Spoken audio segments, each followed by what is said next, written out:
Les populations de Farana soutiennent les actions du chef de l'État. Elles l'ont exprimé lors de la récente visite du professeur Alpha Condé dans la région. Sport foot, le derby guinéen se prépare. Dimanche prochain, l'AS Kaloum affrontera le Oria. C'est le match le plus attendu du championnat guinéen. Mesdames et messieurs, bonsoir. Avant de développer ce titre, ce décret D 2015-125 PRG-SGG portant nomination du secrétaire général de la Cour constitutionnelle. Le président de la République décrète, article 1er. M. Cheikh Fantamadi Condé, professeur matricule 139-342X, est nommé secrétaire général de la Cour constitutionnelle. Article 2. Le présent décret qui prend effet à compter de la date de sa signature sera enregistré et publié au journal officiel de la République. Conakry le 25 juin 2015, signé professeur Alpha Condé. Le Conseil ordinaire des ministres s'est tenu ce jeudi, présidé par le chef de l'État, professeur Alpha Condé. Le Conseil a évalué le programme de relance économique post-Ebola fixé à 1,5 milliard de dollars américains sur une période de 2 ans. Ce budget sera présenté le 10 juillet prochain à New York. Le compte-rendu du porte-parole du gouvernement, Damontan Albert Tamara, est commenté par Mahmoud Barry. C'est sous la haute présidence du président de la République que le Conseil des ministres a tenu sa session ordinaire. Le message du président de la République. Le compte-rendu des sessions ordinaires du Conseil interministériel tenu les 2 et 23 juin 2015, les décisions et les divers ont été à l'ordre du jour. Au titre du premier point de l'ordre du jour, le chef de l'État a demandé au ministre du Commerce de vérifier régulièrement les stocks de produits de première nécessité pour éviter toute rupture et toute spéculation sur le prix des denrées de première nécessité pendant la période du Ramadan. Il a demandé au ministre de l'Industrie et des PME un accompagnement soutenu des nouveaux projets industriels, notamment ceux dont l'activité permet d'apporter une valeur ajoutée à notre production agricole. Le ministre d'État, ministre de l'Économie et des Finances, a fait une communication relative à la stratégie de relance et de résilience socio-économique post-Ebola 2015-2017. Il a été annoncé que le cadrage macroéconomique du programme de relance a été finalement arrêté à 1,5 milliard de dollars américains sur une période de 2 ans. Le ministre de la Culture et du Patrimoine historique a soumis à l'appréciation du Conseil le projet de construction du centre culturel de Koléa. L'objectif est de renforcer les capacités de création, de formation et de diffusion des ballets africains de la République de Guinée, à travers la construction et l'équipement d'un espace culturel approprié. Le ministre a attiré l'attention du Conseil sur ce dossier afin qu'il examine les voies et moyens permettant d'achever la construction de cet édifice. Le Conseil a recommandé au ministre de présenter à une prochaine session une communication relative à la relance de la culture et des arts en Guinée. Il a également recommandé une étude pour la construction d'un centre culturel. Le ministre de l'Économie et des Finances a fait un compte-rendu de la première session de travail du cadre de concertation avec les partenaires techniques et financiers tenue le lundi 22 juin 2015 à Conakry. Les travaux qui se sont déroulés en 2 sessions ont porté sur le dispositif institutionnel du cadre de concertation. Plusieurs points ont été débattus. Le suivi des conclusions de la concertation du 1er octobre 2014, la restructuration des groupes thématiques, le point sur l'état de mise en place des bases de données unifiées sur les projets et programmes d'investissement, le financement de la stratégie et le cadre de mise en œuvre. Le Conseil a recommandé la prise en compte des différentes observations et recommandations issues des travaux afin de préparer la conférence de New York du 10 juillet 2015. Au titre de l'examen des textes, le ministre de l'Énergie et de l'Hydraulique a présenté un projet de décret portant gestion d'une société anonyme à participation publique dénommée Société de gestion de l'énergie du Kunkuré, SOGEC. Le Conseil a observé que le projet de décret soulève une question préjudicielle qu'il faut résoudre pour être en conformité avec la loi, notamment celle sur la gouvernance financière des sociétés et établissements publics.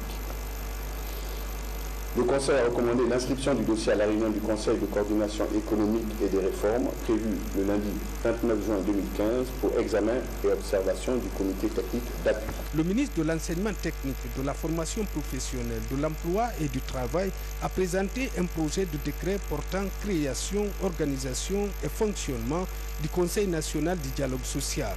Le Conseil a demandé au secrétariat général du gouvernement de transmettre ce projet de texte à l'examen du Conseil de coordination économique et de réforme pour un examen approfondi.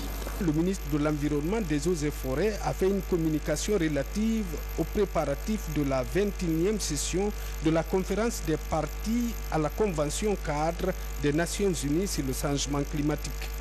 Elle a rappelé que l'objectif ultime de cette conférence est de stabiliser les émissions de gaz à effet de serre et d'aboutir pour la première fois à un accord universel et contraignant permettant de lutter efficacement contre le dérèglement et le réchauffement climatique.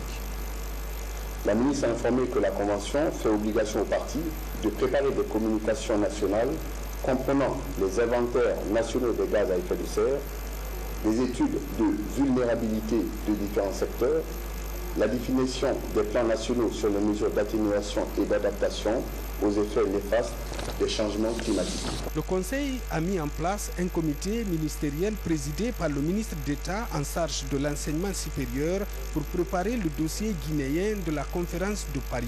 Le ministre du Commerce a fait une communication relative à la deuxième phase du projet de cadre intégré renforcé de la Guinée, CIR. Ce programme, dont la première phase a pris fin le 31 décembre 2014, vise à renforcer l'efficacité et la capacité commerciale de la Guinée. Le ministre a rappelé que depuis le démarrage de la deuxième phase de ce projet, en mars 2012, quelques résultats positifs ont été atteints en matière de renforcement de la capacité commerciale de la Guinée.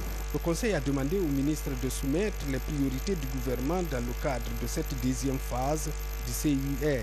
En outre, le Conseil a entendu les communications orales des ministres en charge de l'enseignement préuniversitaire et de la formation professionnelle sur les dates et modalités des différents examens et concours scolaires. Au terme des débats sur toutes les questions, le Conseil a décidé ce qui suit. Premièrement, le Conseil a donné son accord pour la construction du Centre culturel des ballets africains de Koléa sous réserve d'une réévaluation du coût du contrat.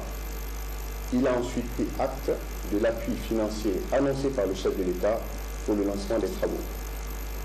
Deuxièmement, le Conseil a validé les différentes dates des périodes d'examen présentées par les ministres en charge de l'enseignement préuniversitaire et de la formation professionnelle. Avant de lever la séance, le président a donné de larges informations sur l'actualité publique africaine et nationale. Restant à Séroutoria, où le chef de l'État a reçu un groupe d'investisseurs nigérians et le secrétaire exécutif du NEPAD, nouveau partenariat pour le développement en Afrique, les hommes d'affaires nigérians souhaitent investir dans le domaine de l'énergie en Guinée. Compte rendu, Tchernos Mandialo. De nouveaux investisseurs reçus en audience par le chef de l'État. Très actifs dans le développement des infrastructures au Nigeria, les responsables du groupe POFAM Walter Odusot s'intéressent à la Guinée. Leur ambition, investir dans les secteurs clés du développement pour accompagner le progrès socio-économique du pays en mettant en contribution leurs 14 années d'expérience dans l'énergie et l'immobilier. We have come to Guinea to see how can we collaborate to do some work here. Ils sont aujourd'hui en Guinée pour voir comment est-ce qu'ils peuvent redynamiser, comment est-ce qu'ils peuvent collaborer et créer des choses avec la République. Et nous sommes là aujourd'hui pour voir comment est-ce que nous pouvons participer au développement des infrastructures ici en République et aussi comment est-ce qu'on peut intervenir dans le développement au niveau et là on le fera dans un esprit de partenariat gagnant-gagnant. Gagnant pour le Nigeria et gagnant pour la Guinée.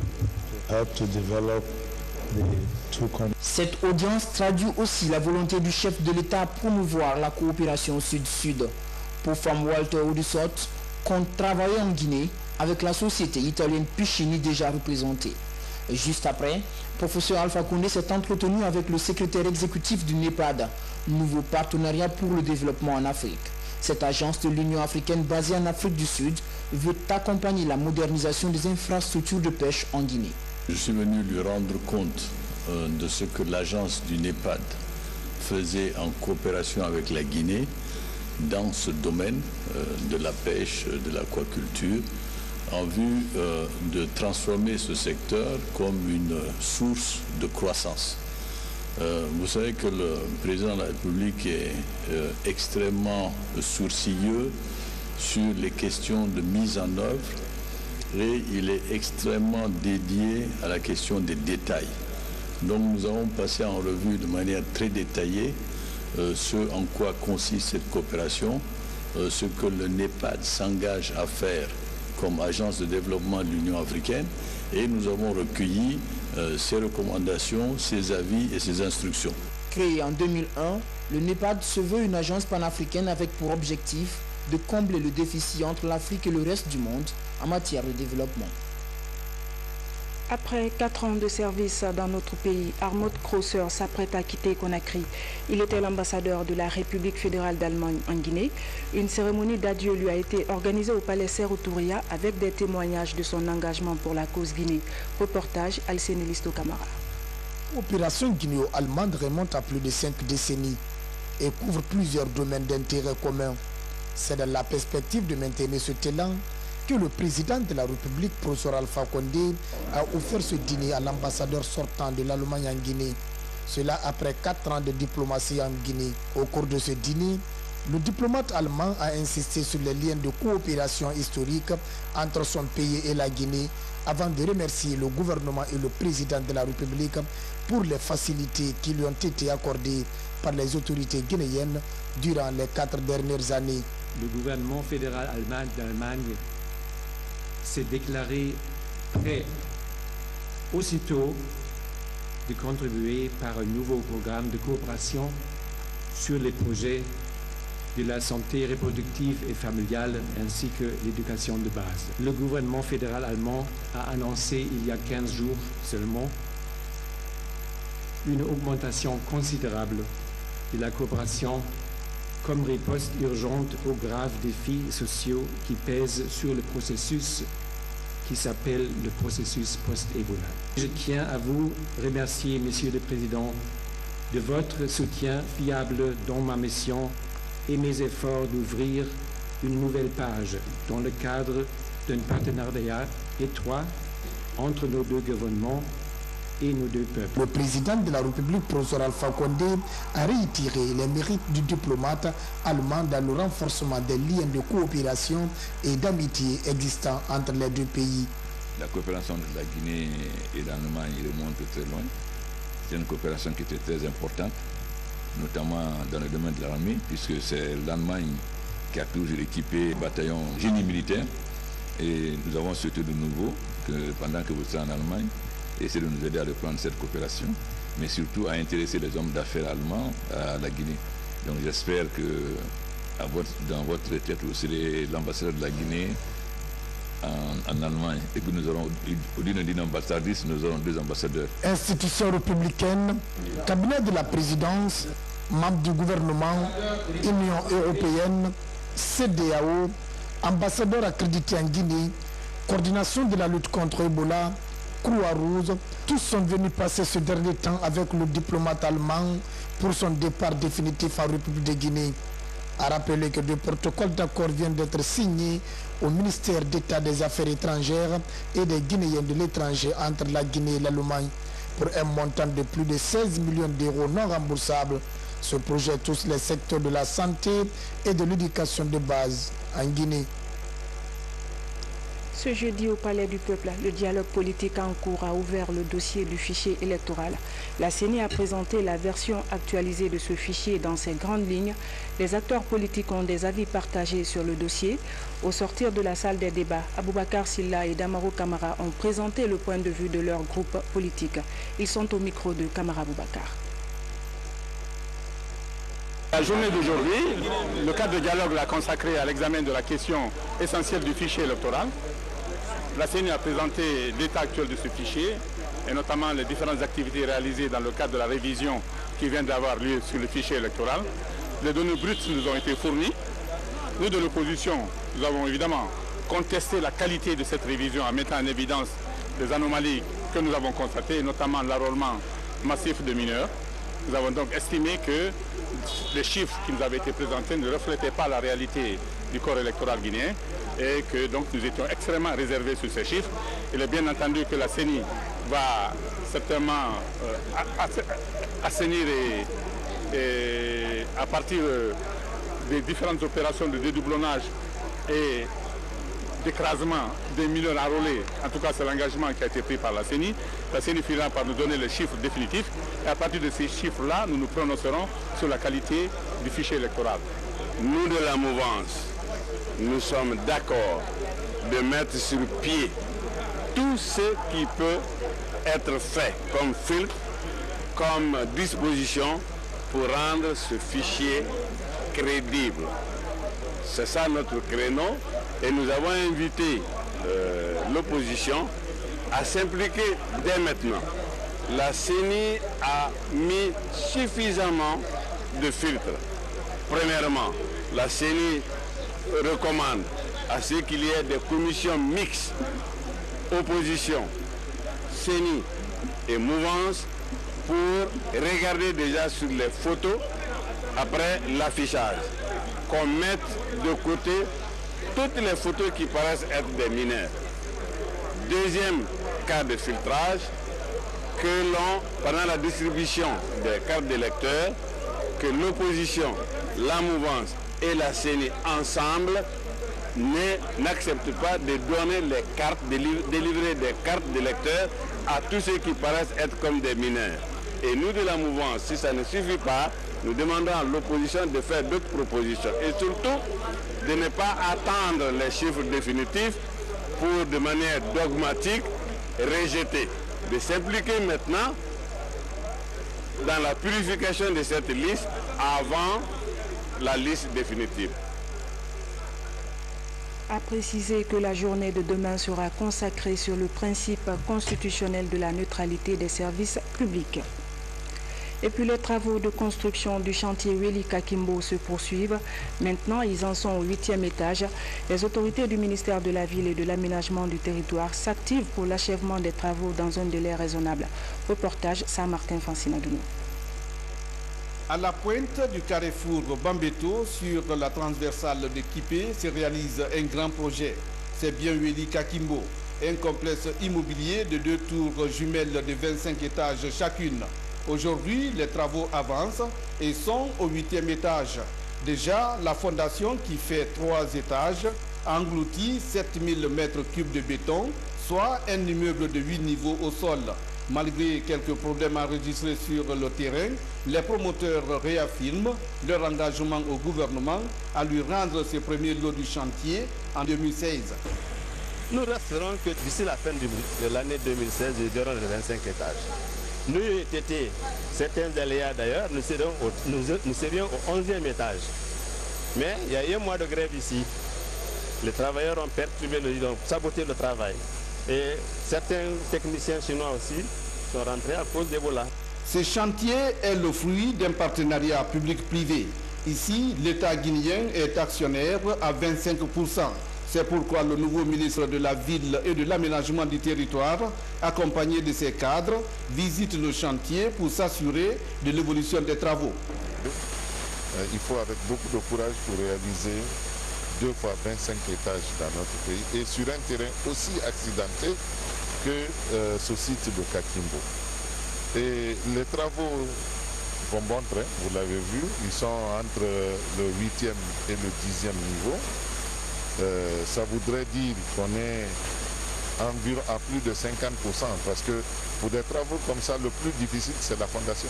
Autre projet prometteur visité par le ministre de la Ville, le centre Prima de Kapororaï. C'est le premier grand centre commercial moderne de Conakry. 90 boutiques avec 9 points de restauration sont réalisées. Des heures de jeu pour les enfants, une grande salle de spectacle pour 1000 places assises et les espaces verts pour les visiteurs seront bientôt ouverts. Un hypermarché, une surface de 2000 m² de surface de vente et une salle événementielle polyvalente de 900 m² avec 300 m² de terrasse qui pourra accueillir séminaires, congrès, mariages, événements où nous-mêmes on va organiser pendant toute l'année des concerts, des galas, des défilés, des événements le dimanche pour les familles, des soirées, tout ce que vous pouvez organiser dans une salle événementielle polyvalente. Les 90 boutiques couvrent en gros tous les besoins des Conakryka au quotidien. Dans les activités qui vont de la restauration, il y aura au moins 8-9 points de restauration sur le centre. Salon d'esthétique, labo photo, boutique de prêt-à-porter, boutique d'électroménager, de meubles, de déco. Donc on est vraiment dans un centre commercial avec une offre large, un éventail de produits et de services aussi très large. Ce chantier, une fois terminé, pourra attirer bon nombre de visiteurs. Ces centres de proximité viennent ainsi répondre aux soucis des autorités guinéennes qui voudraient construire plus de marchés modernes à Conakry et à l'intérieur du pays. Farana, à la source du fleuve Niger, les chantiers ouverts par le chef de l'État sont nombreux. La cité du Niger est réhabilitée avec une extension. Le marché est devenu moderne. Les populations saluent le changement en cours et l'ont récemment signifié au chef de l'État de passage dans leur localité. Ibrahima Keita revient sur cet acte de reconnaissance. Située à quelques 455 km de la capitale Conakry, la préfecture de Farana compte 195 000 habitants répartis entre 11 communes rurales et 12 quartiers de la commune urbaine. Ici, le développement tardait à venir depuis des années. Cette tendance est en passe d'être inversée depuis l'arrivée au pouvoir du président de la République, professeur Alpha Condé, il y a moins de 5 ans. Parmi ces chantiers, la cité du Niger, autrefois abandonnée et qui est aujourd'hui à plus de 70% de restauration. Mieux, sur l'initiative du chef de l'État, la préfecture de Farana a depuis quelques mois son marché moderne. Un marché qui comporte 2 halles doubles et près de 300 kiosques. La voirie urbaine, elle, a bénéficié de plus de 10 km de bitume. De quoi réjouir les populations de Farana qui, au dernier passage du chef de l'État, ont tenu à lui rendre hommage pour des actions qui justifient l'engagement des Faranaka à accompagner de telles actions de développement. Il a fait ses preuves en moins de 5 ans, on a vu ce qu'il a pu abattre. Ce n'est pas seulement pour Farana, mais c'est pour la Guinée. Il a dit qu'il voulait amener la Guinée vers l'émergence. Il voulait faire de la Guinée un pays émergent. Je suis sûr que son deuxième mandat nous permettra d'atteindre ce niveau d'émergence souhaité par lui et vraiment qui est pour le bonheur de tous les Guinéens. Farana aujourd'hui a le bastion de changement et il a fait beaucoup de choses. Réserver une telle mobilisation à un président de la République tourné vers le bien-être socio-économique de ses compatriotes est un motif de reconnaissance pour la population de Farana. La mobilisation a été formidable, elle a été grandiose. Je ne voudrais pas que ce soit un feu de paille, je voudrais que ce soit soutenu. Le séjour du travail du président de la République dans la région de Farana a donc été une occasion pour les populations de dire merci au professeur Alpha Condé pour ses initiatives de développement en si peu de temps. Des initiatives qui donnent espoir à une population qui avait soif du changement. Forte mobilisation des populations de Farana. Mobiliser des fonds pour les caisses de l'État, une préoccupation des services des impôts. Même avec l'effet Ebola, la Direction nationale des impôts travaille d'arrache-pied pour atteindre la performance escomptée. En tout cas, les autorités fiscales sont engagées dans cette entreprise, nous dit Francis Collier. Les services fiscaux sont à l'œuvre pour l'atteinte des objectifs 2015. La conquête de la performance occupe les esprits malgré le mauvais coup de la fièvre hémorragique à virus Ebola. La prévision révisée du Fonds monétaire international, c'était 1012 milliards au titre de janvier, février, mars, avril. On a eu à faire 984,6 milliards, soit un taux de réalisation de 93,56%. La prévision qu'on a essayé de se fixer par rapport à l'objectif, on n'a pas couvert à 100% compte tenu du contexte économique du moment, parce que la fièvre hémorragique à virus Ebola a affecté l'économie nationale. Grâce à la rigueur et à une stratégie imposée par les professionnels de la fiscalité, le fossé de l'épidémie d'Ebola se referme progressivement. Sur le cap de 95,7 milliards qui était engrangé au titre des 4 premiers mois, on s'est battu pour que, au mois d'avril, que nous fassions une plus-value de 70,8 milliards. Sur les 95, on a déjà fait 70 milliards, pratiquement, il reste quelque chose de 25. Donc, au mois de mai également, on a fait une plus-value de 18 milliards. Donc, de 18 moins 25, il va rester 7. Alors, ce mois de juin, on envisage réaliser une plus-value encore dans l'ordre de 25 milliards. La moins-value qui était constatée au titre des 3 premiers ou 4 premiers mois ont été déjà seront épongés quasiment et avec un excédent à la fin du mois de juin. À ce rythme de travail, la Direction nationale des impôts pourra mobiliser pour le compte du budget national 3 307,40 milliards de francs guinéens selon la prévision révisée du Fonds monétaire international. Et puis la Direction générale de la Caisse nationale de sécurité sociale informe les pensionniers de la zone spéciale de Conakry ainsi que les agences de Matam, Ratoma et Matoto du paiement des pensions de l'échéance du 1er juillet à partir du mardi 7 juillet 2015. Les retraités payés par virement bancaire pourront se présenter au guichet de leurs banques et agences respectives à compter du mercredi 15 juillet 2015. La présence physique de chaque pensionné muni de sa carte de retraité et de sa carte d'identité nationale est obligatoire. Signé Malik Sanko. Le Conseil national du patronat guinéen a tenu une réunion de travail. L'ordre du jour a porté sur l'examen d'une prochaine élection à la tête de l'organisation. Mamadou Sylla ne devrait plus occuper ce poste en raison de ses fonctions parlementaires. Compte rendu, Mohamed Alpha Baldé. C'est une réunion extraordinaire du Conseil national du patronat guinéen.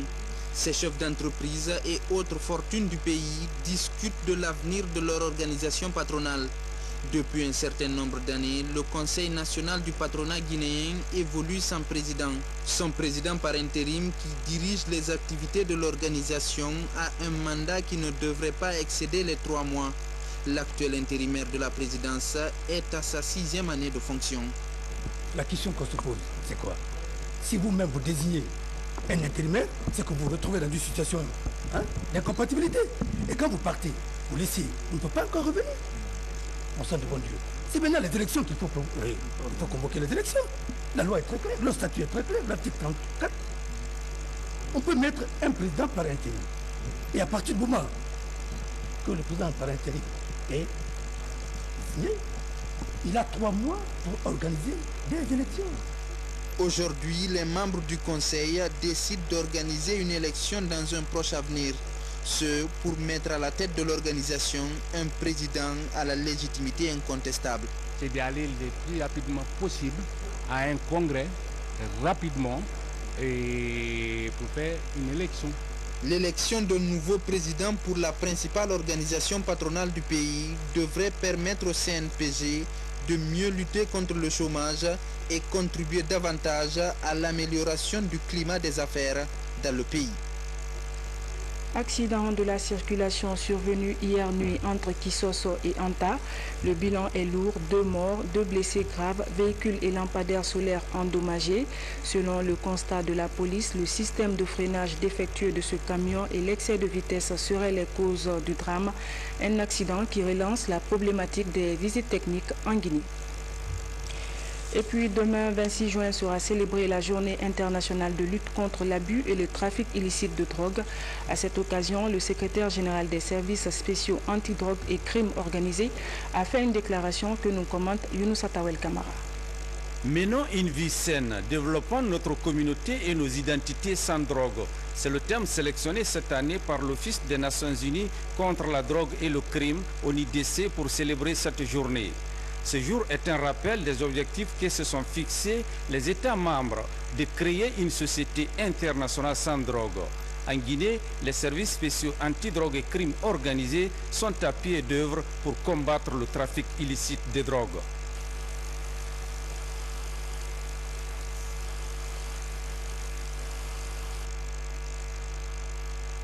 Groupe criminel organisé. En termes de bilan, qui est essentiellement positif, du 26 juin 2014 au 26 juin 2015, nous avons saisi des quantités suivantes. 1,166 kg de cocaïne en poudre à nos frontières. 888 g de cocaïne en cristaux à l'aéroport international de Bessia, Conakry. 5,780 kg de cocaïne en liquide à l'aéroport international de Conakry-Bessia en provenance du Brésil. 3 tonnes, 390,428 kg de cannabis à Conakry et périphérie. 143 comprimés de Valium dans les ghettos de Bambeto. 360 boîtes de 300 mg de produits cosmétiques contrefaits au marché Madina. Et tout récemment, 81,196 kg de cocaïne d'Anfour au port autonome de Conakry en provenance du Brésil grâce à la coopération internationale. Pour renforcer leur capacité opérationnelle contre l'abus et le trafic illicite des drogues en Guinée, le responsable des services spéciaux anti-drogue et crimes organisés sollicite le soutien des uns et des autres. Pour des raisons d'urgence sanitaire, la Guinée va célébrer cette journée en différé dans les prochains jours. Et puis le ministère de la Justice a appris avec indignation le saccage du tribunal de première instance de Cancan suite à une décision de justice dans une affaire d'abus de confiance et recel. Ces événements révèlent un manque de civisme grave et une atteinte intolérable à l'autorité de l'État. Le ministère de la Justice se fait le devoir de rappeler que les décisions à cette phase sont susceptibles de voies de recours ouvertes à toutes les parties. Dans ce dossier particulièrement, le procureur de la République et toutes les autres parties civiles avaient déjà révélé l'appel de la décision du premier juge, ce qui rend incompréhensibles les événements intervenus. Le ministère de la Justice rappelle que ces faits constituent des infractions à la loi pénale et depuis le 23 juin 2015, une enquête a été ouverte au niveau de la gendarmerie de Cancan. À cet effet, les premières interpellations ont déjà eu lieu. Le ministère de la Justice rassure que tous ceux qui ont participé à cette affaire et les éventuels commanditaires seront interpellés et jugés dans les meilleurs délais. Signé Maître Cheikh Sako. Le ministre des Droits de l'Homme est actuellement à Genève. Khalifa Gassama Diaby est allé présenter les recommandations de l'examen périodique universel concernant la Guinée. Le rapport a été accepté et voté par le Conseil des droits de l'homme. Sans nier les problèmes et la réalité en Guinée, les États et les ONG ont encouragé la poursuite des efforts et surtout l'engagement du ministre des Droits de l'Homme pour le respect du droit des citoyens en Guinée. Et puis, parlant justement des droits de l'homme, demain 26 juin sera célébrée la Journée internationale de lutte contre la torture, une pratique honteuse utilisée dans plus de 150 pays et qui est bien une atteinte à la dignité humaine. Depuis Genève, le ministre des Droits de l'Homme a fait une déclaration que vous suivrez juste après cette édition. Et puis sport, football pour se détendre avec les préparatifs du derby guinéen. Ce dimanche, le Horeya et l'AS Kaloum doivent s'affronter. C'est le match le plus attendu du championnat guinéen. Comment cette rencontre se prépare-t-elle? Les explications avec Oumar Ndiaye. Horeya Athletic Club de Conakry, leader du championnat national de football Ligue 1 Nimba Mining, aborde avec beaucoup de sérénité le dernier virage des préparatifs du match retour contre l'association sportive du Kaloum ce dimanche 28 juin 2015 au stade du 28 septembre. C'est le titre que nous cherchons. Je pense que le quart, il faut le creuser à partir de ce match. Nous le jouons comme si c'est nous qui recevons. Je vous ai dit, je vais être très offensif. Je vais monter le bloc très haut et puis voilà, cherche à faire la différence. Le pôle burkinabé et barési l'ivoirien qui sont un peu touchés, donc ils ne prendront pas parce que le temps de repos est un peu long par rapport au jour du match. Au match aller, le Horeya Athletic Club de Conakry qui recevait l'AS Kaloum n'a pu mieux faire que match nul d'un but partout. C'est pourquoi ce dimanche, l'objectif de toute l'équipe est et demeure la victoire. On s'est dit depuis à Bamako, moi et mes amis qui étaient en équipe nationale locale, on s'est dit qu'il faut le gagner, même si il y a du talent parmi les joueurs de l'AS Kaloum, mais ça ne va pas nous faire perdre ce match. On est prêt à gagner ce match et à se donner à fond pour la fierté du rouge et du blanc. Quoi qu'il en soit, AS Kaloum Horeya, c'est un choc, j'allais dire un derby à suivre pourvu que l'enjeu ne tue pas le jeu. Et puis l'artiste Fally Ipupa est attendu à Conakry. Le musicien congolais sera en Guinée les 18 et 19 septembre. Il doit livrer des concerts sur plusieurs thèmes comme la paix et l'unité nationale. C'est une initiative de Oudi Prod et Alseni Camara Marco. Voilà, mesdames et messieurs, c'est la fin de cette édition d'information. Merci à vous de l'avoir suivi. Bonsoir et à bientôt.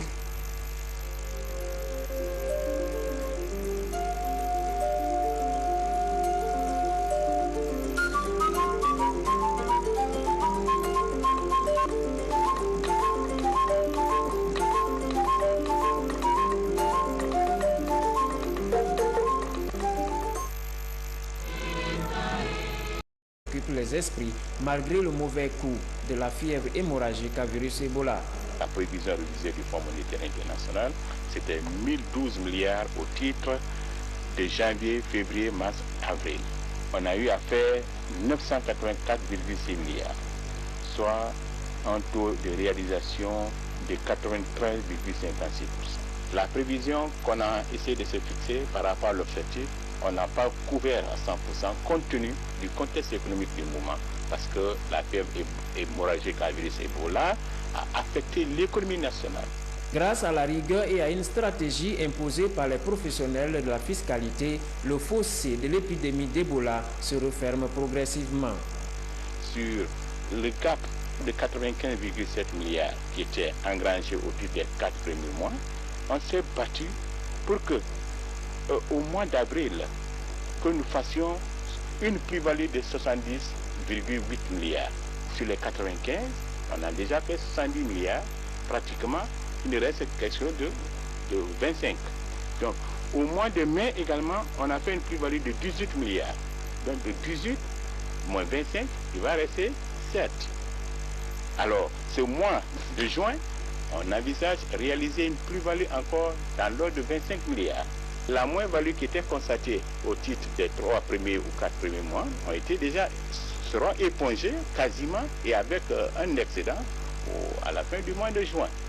À ce rythme de travail, la Direction nationale des impôts pourra mobiliser pour le compte du budget national 3 307,40 milliards de francs guinéens selon la prévision révisée du Fonds monétaire international. Et puis la Direction générale de la Caisse nationale de sécurité sociale informe les pensionniers de la zone spéciale de Conakry ainsi que les agences de Matam, Ratoma et Matoto du paiement des pensions de l'échéance du 1er juillet à partir du mardi 7 juillet 2015. Les retraités payés par virement bancaire pourront se présenter au guichet de leurs banques et agences respectives à compter du mercredi 15 juillet 2015. La présence physique de chaque pensionné muni de sa carte de retraité et de sa carte d'identité nationale est obligatoire. Signé Malik Sankom. Le Conseil national du patronat guinéen a tenu une réunion de travail. L'ordre du jour a porté sur l'examen d'une prochaine élection à la tête de l'organisation. Mamadou Sylla ne devrait plus occuper ce poste en raison de ses fonctions parlementaires. Compte rendu, Mamadou Alpha Baldé. C'est une réunion extraordinaire du Conseil national du patronat guinéen. Ces chefs d'entreprise et autres fortunes du pays discutent de l'avenir de leur organisation patronale. Depuis un certain nombre d'années, le Conseil national du patronat guinéen évolue sans président.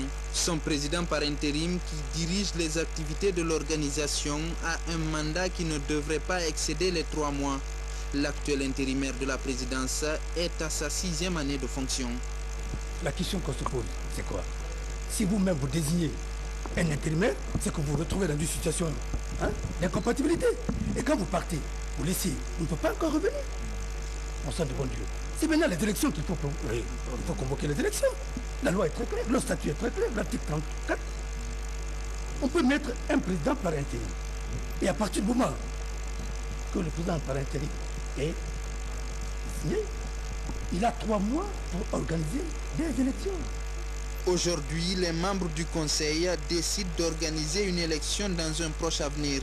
Ce pour mettre à la tête de l'organisation un président à la légitimité incontestable. C'est d'aller le plus rapidement possible à un congrès, rapidement, et pour faire une élection.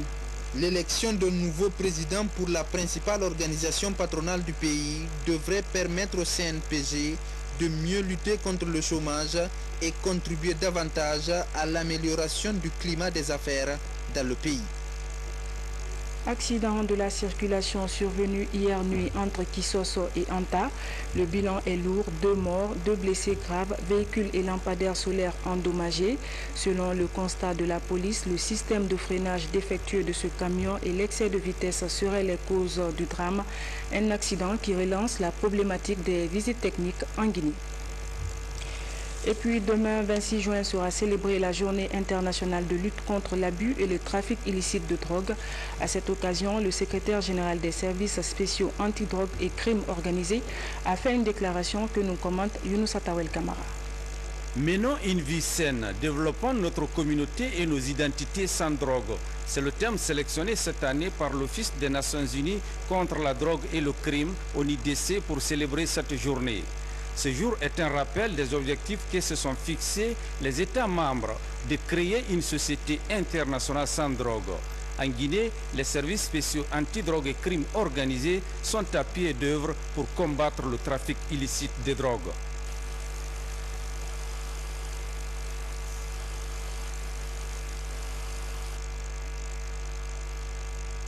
Criminel organisé.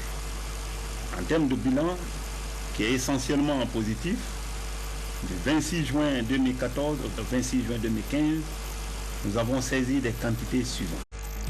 Les populations de Farana soutiennent les actions du chef de l'État. Elles l'ont exprimé lors de la récente visite du professeur Alpha Condé dans la région. Sport foot, le derby guinéen se prépare. Dimanche prochain, l'AS Kaloum affrontera le Orea. C'est le match le plus attendu du championnat guinéen. Mesdames et messieurs, bonsoir. Avant de développer ces titres, ce décret D 2015-125 PRG-SGG portant nomination du secrétaire général de la Cour constitutionnelle. Le président de la République décrète, article 1er. Monsieur Cheikh Fantamadi Condé, professeur matricule 139-342X, est nommé secrétaire général de la Cour constitutionnelle. Article 2. Le présent décret qui prend effet à compter de la date de sa signature sera enregistré et publié au journal officiel de la République. Conakry le 25 juin 2015, signé professeur Alpha Condé. Le Conseil ordinaire des ministres s'est tenu ce jeudi, présidé par le chef de l'État, professeur Alpha Condé. Le Conseil a évalué le programme de relance économique post-Ebola fixé à 1,5 milliard de dollars américains sur une période de 2 ans. Ce budget sera présenté le 10 juillet prochain à New York. Le compte-rendu du porte-parole du gouvernement, Damontan Albert Camara, est commenté par Mahmoud Barry. C'est sous la haute présidence du président de la République que le Conseil des ministres a tenu sa session ordinaire. Le message du président de la République. Le compte-rendu des sessions ordinaires du Conseil interministériel tenu les 2 et 23 juin 2015, les décisions et les divers ont été à l'ordre du jour. Au titre du premier point de l'ordre du jour, le chef de l'État a demandé au ministre du Commerce de vérifier régulièrement les stocks de produits de première nécessité pour éviter toute rupture et toute spéculation sur les prix des denrées de première nécessité pendant la période du Ramadan. Il a demandé au ministre de l'Industrie et des PME un accompagnement soutenu des nouveaux projets industriels, notamment ceux dont l'activité permet d'apporter une valeur ajoutée à notre production agricole. Le ministre d'État, ministre de l'Économie et des Finances, a fait une communication relative à la stratégie de relance et de résilience socio-économique post-Ebola 2015-2017.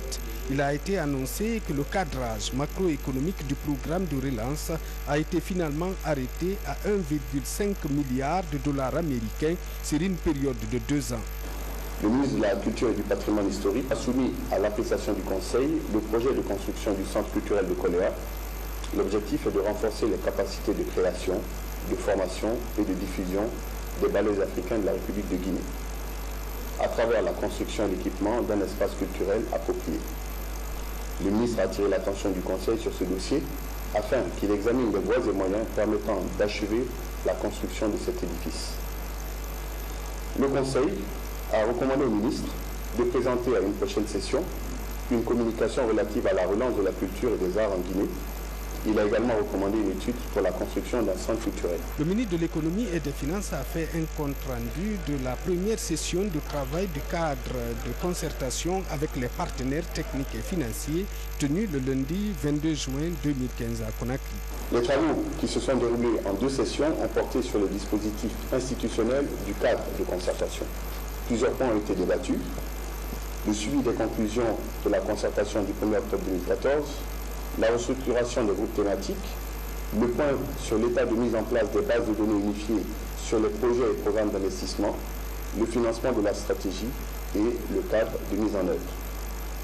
Le Conseil a recommandé la prise en compte des différentes observations et recommandations issues des travaux afin de préparer la conférence de New York du 10 juillet 2015.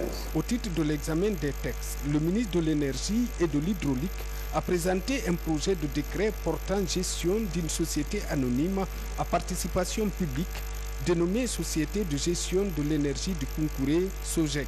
Le Conseil a observé que le projet de décret soulève une question préjudicielle qu'il faut résoudre pour être en conformité avec la loi, notamment celle sur la gouvernance financière des sociétés et établissements publics.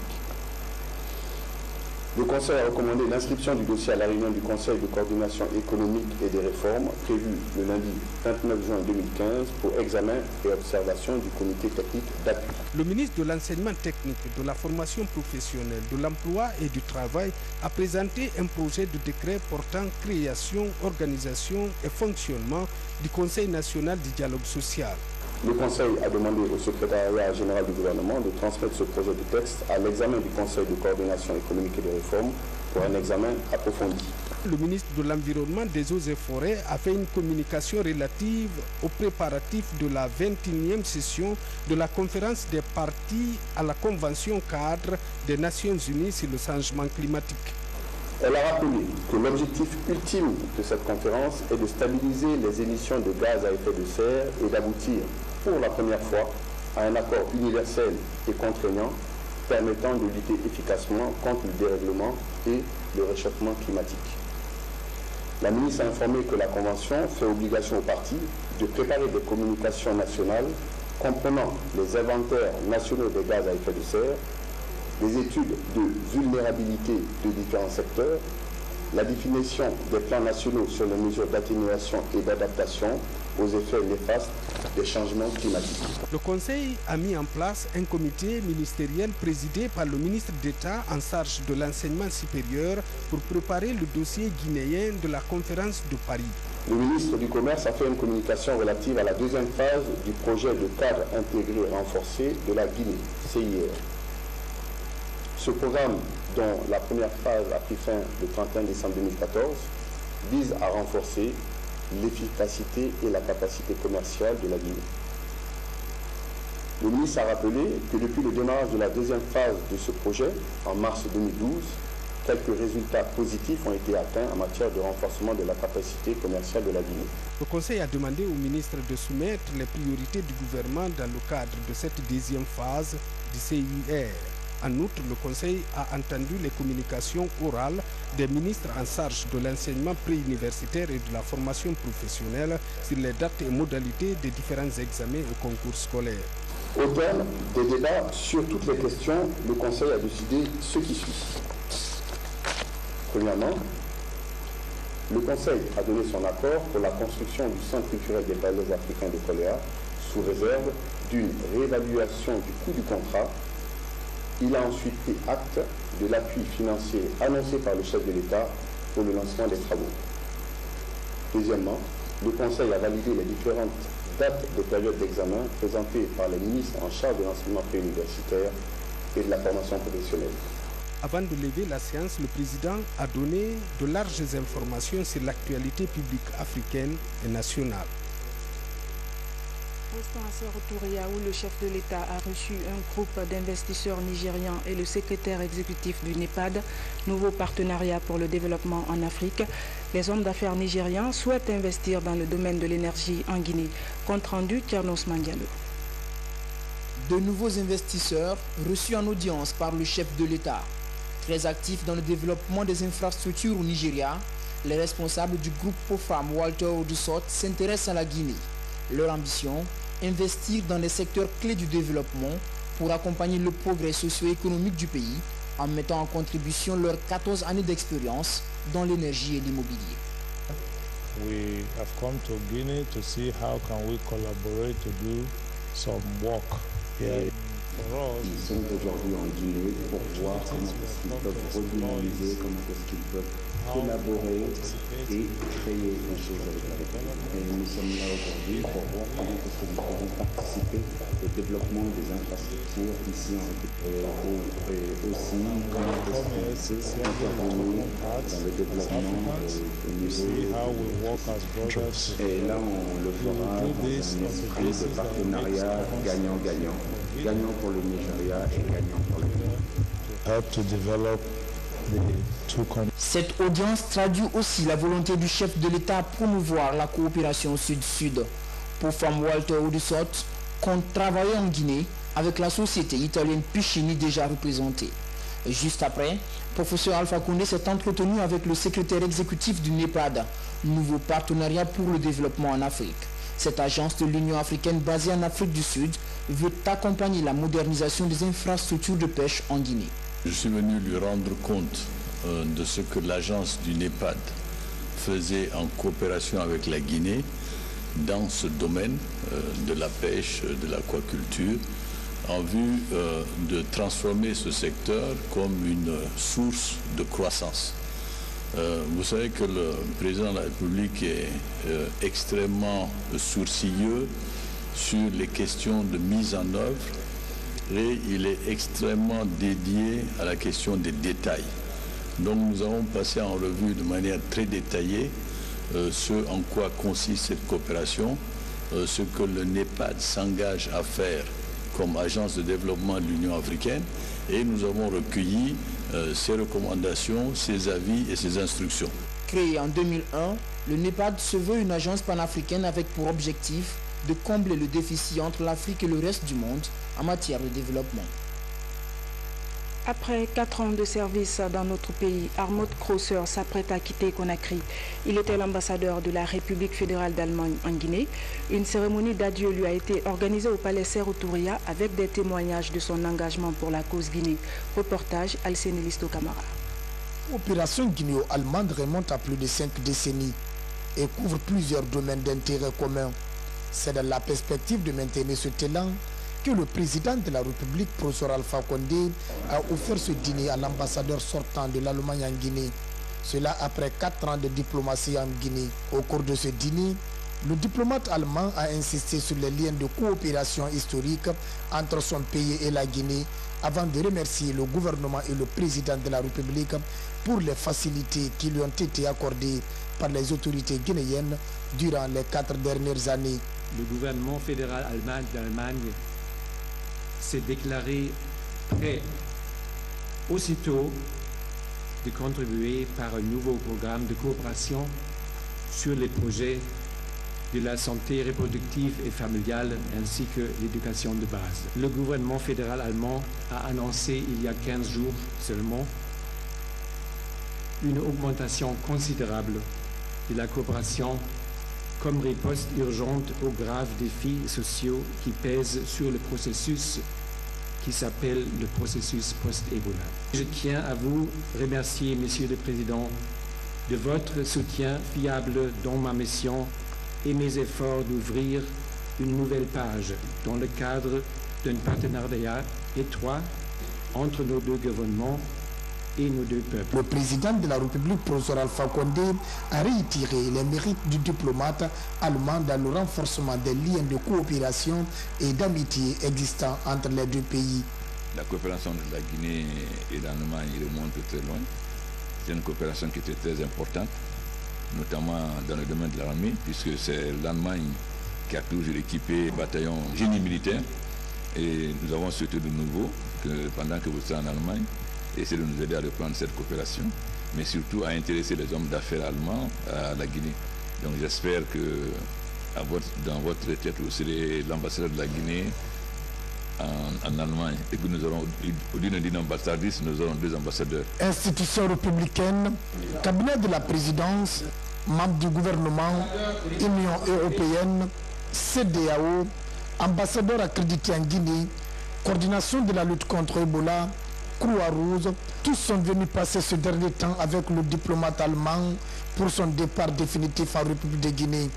A rappeler que des protocoles d'accord viennent d'être signés au ministère d'État des Affaires étrangères et des Guinéens de l'étranger entre la Guinée et l'Allemagne pour un montant de plus de 16 millions d'euros non remboursables. Ce projet touche les secteurs de la santé et de l'éducation de base en Guinée. Ce jeudi au Palais du Peuple, le dialogue politique en cours a ouvert le dossier du fichier électoral. La CENI a présenté la version actualisée de ce fichier dans ses grandes lignes. Les acteurs politiques ont des avis partagés sur le dossier. Au sortir de la salle des débats, Aboubakar Silla et Damaro Camara ont présenté le point de vue de leur groupe politique. Ils sont au micro de Camara Aboubakar. La journée d'aujourd'hui, le cadre de dialogue l'a consacré à l'examen de la question essentielle du fichier électoral. La CENI a présenté l'état actuel de ce fichier et notamment les différentes activités réalisées dans le cadre de la révision qui vient d'avoir lieu sur le fichier électoral. Les données brutes nous ont été fournies. Nous, de l'opposition, nous avons évidemment contesté la qualité de cette révision en mettant en évidence les anomalies que nous avons constatées, notamment l'enrôlement massif de mineurs. Nous avons donc estimé que les chiffres qui nous avaient été présentés ne reflétaient pas la réalité du corps électoral guinéen et que donc nous étions extrêmement réservés sur ces chiffres. Il est bien entendu que la CENI va certainement assainir et à partir des différentes opérations de dédoublonnage et d'écrasement des mineurs enrôlés, en tout cas c'est l'engagement qui a été pris par la CENI. La CENI finira par nous donner les chiffres définitifs et à partir de ces chiffres-là, nous nous prononcerons sur la qualité du fichier électoral. Nous de la mouvance, nous sommes d'accord de mettre sur pied tout ce qui peut être fait comme filtre, comme disposition pour rendre ce fichier crédible. C'est ça notre créneau et nous avons invité l'opposition à s'impliquer dès maintenant. La CENI a mis suffisamment de filtres. Premièrement, la CENI recommande à ce qu'il y ait des commissions mixtes, opposition, CENI et mouvance, pour regarder déjà sur les photos après l'affichage, qu'on mette de côté toutes les photos qui paraissent être des mineurs.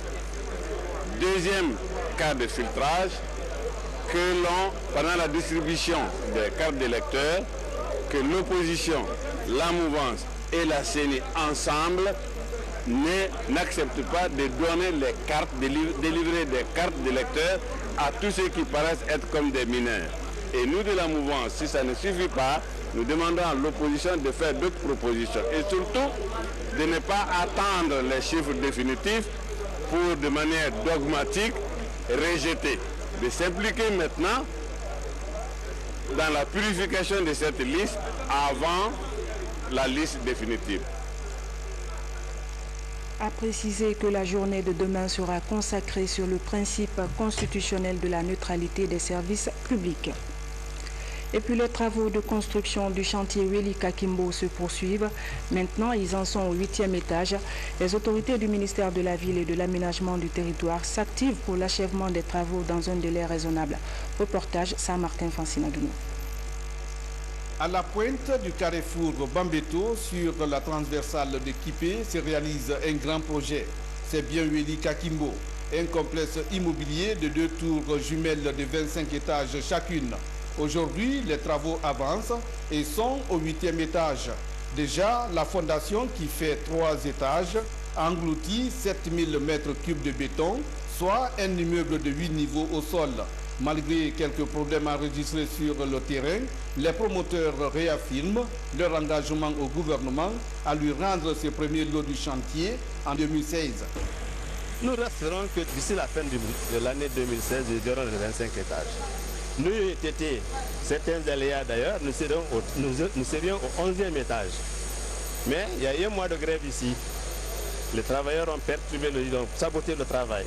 Et certains techniciens chinois aussi sont rentrés à cause d'Ebola. Ce chantier est le fruit d'un partenariat public-privé. Ici, l'État guinéen est actionnaire à 25%. C'est pourquoi le nouveau ministre de la Ville et de l'Aménagement du Territoire, accompagné de ses cadres, visite le chantier pour s'assurer de l'évolution des travaux. Il faut avec beaucoup de courage pour réaliser 2 fois 25 étages dans notre pays et sur un terrain aussi accidenté que ce site de Kakimbo. Et les travaux vont bon train, vous l'avez vu, ils sont entre le 8e et le 10e niveau. Ça voudrait dire qu'on est environ à plus de 50% parce que pour des travaux comme ça, le plus difficile, c'est la fondation. Autre projet prometteur visité par le ministre de la Ville, le centre Prima de Kapororaï. C'est le premier grand centre commercial moderne de Conakry. 90 boutiques avec 9 points de restauration sont réalisés.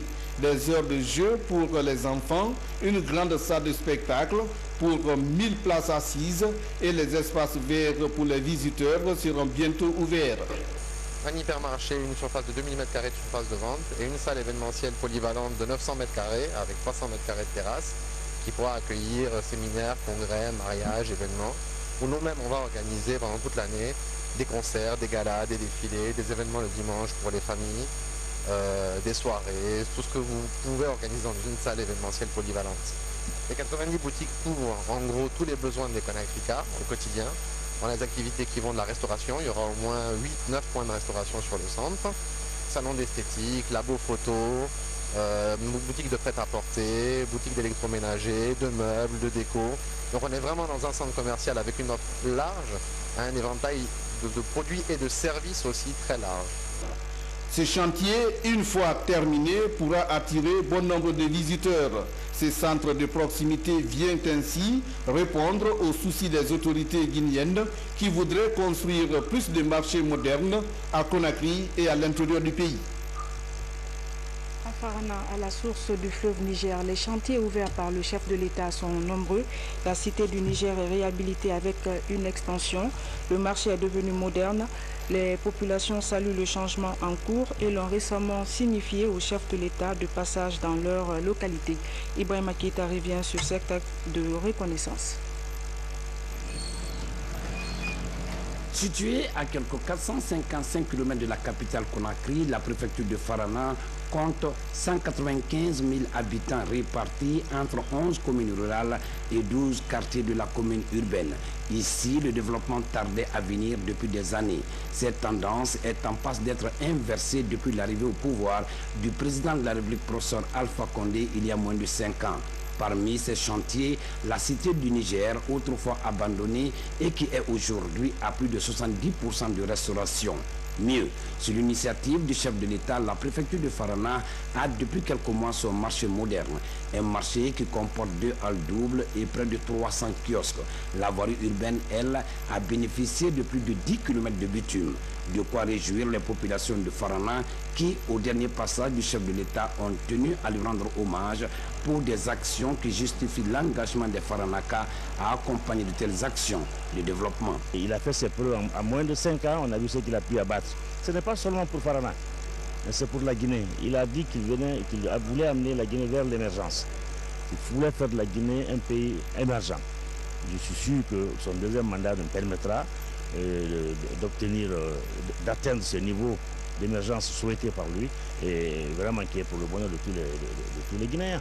Farana aujourd'hui a le bastion de changement et il a fait beaucoup de choses. Réserver une telle mobilisation à un président de la République tourné vers le bien-être socio-économique de ses compatriotes est un motif de reconnaissance pour la population de Farana. La mobilisation a été formidable, elle a été grandiose. Je ne voudrais pas que ce soit un feu de paille, je voudrais que ce soit soutenu. Le séjour du travail du président de la République dans la région de Farana a donc été une occasion pour les populations de dire merci au professeur Alpha Condé pour ses initiatives de développement en si peu de temps. Des initiatives qui donnent espoir à une population qui avait soif du changement. Forte mobilisation des populations de Farana. Mobiliser des fonds pour les caisses de l'État, une préoccupation des services des impôts. Même avec l'effet Ebola, la Direction nationale des impôts travaille d'arrache-pied pour atteindre la performance escomptée. En tout cas, les autorités fiscales sont engagées dans cette entreprise, nous dit Francis Collier.